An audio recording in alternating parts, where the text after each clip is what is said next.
I I used to find that sort of fragments of experience would occur to me, not necessarily my own. You know, I just get an image of something happening, and that would kind of form the germ, the narrative germ of the poem. I really like emotional contrasts. I've brought along a book of poems by Philip Larkin, and he's got this amazing ability to sort of start off in one direction and then sort of pull away in another direction in a way that sort of sheds light on the first part of the poem. And it make me cry. Some of his poems, they move me so much.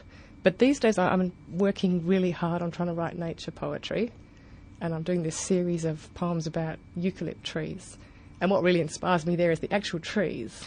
And you know, I just find Australian trees and plants incredibly inspirational. There's such variety, there's such toughness. You can see these plants, you know, beautiful spray of leaves and flowers on one hand, and then, you know, dead stick sticking out the other side.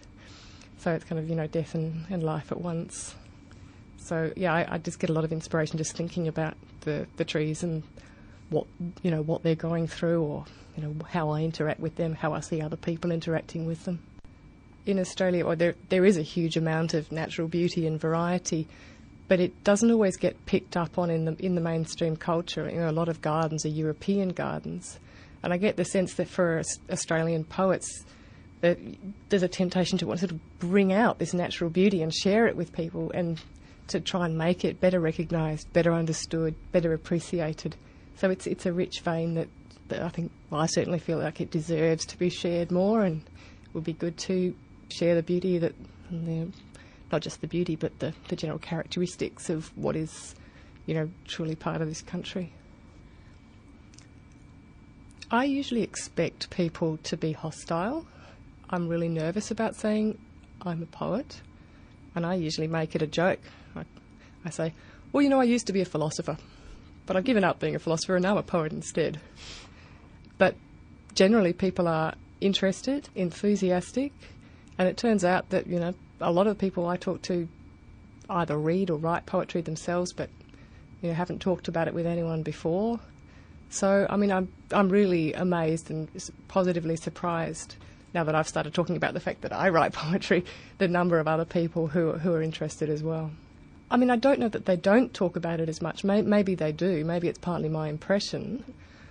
But, I mean, I guess I would put it down to the stridently egalitarian sort of working families mainstream culture, in which being a bit different is perhaps a bit risky. So for a lot of people, it's tempting, if you're doing something a bit out of the ordinary, to keep it under wraps and to just, you know, talk about the football instead or what have you. So I think for a lot of people, there's a certain sort of self-consciousness that means you camouflage what you're interested in. And I expect, you know, there's huge numbers of people who are all doing that. We've got these amazing hobbies and interests, and just sort of thinking, oh, other people might not be interested, so I'll keep quiet.